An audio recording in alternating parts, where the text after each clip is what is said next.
De retour chez elle, à Los Angeles, après plusieurs mois de tournée entre le Japon, la France et sa Bulgarie natale, Sylvie Vartan a accordé une nouvelle interview aux Parisiens, ce 18 juin 2018.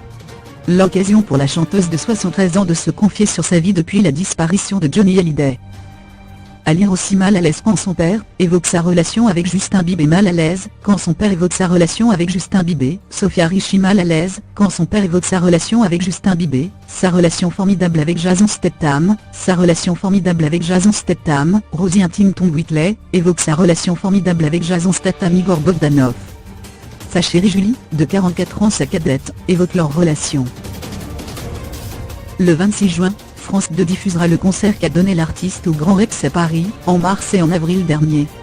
Des performances marquées par le vibrant hommage que Sylvie Vartan a rendu au rocker, qui a partagé sa vie durant plus de 15 ans. C'était un concert un peu spécial, qui se devait de l'être, se souvient-elle. Pendant l'hommage à Johnny, j'avais très peur d'être submergée par l'émotion et ça a été effectivement difficile. Je l'avais répété au minimum pour arriver sur scène la plus sincère et pure dans l'interprétation.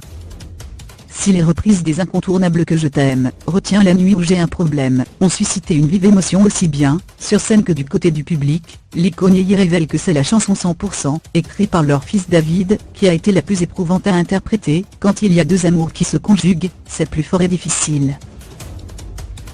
J'ai dû lutter contre le trop-plein d'émotions, c'était un travail de funambule. Mais cela m'a fait du bien aussi. C'est le côté masochiste des artistes. Parmi les spectateurs réunis au Rex, figurait notamment une certaine Nathalie Baye, qui a vécu une histoire passionnelle avec Johnny de 1982 à 1986, avec qui Sylvie Vartan a passé du temps depuis la disparition du rocker. On a des points communs, on a partagé le même homme, déjà, explique-t-elle.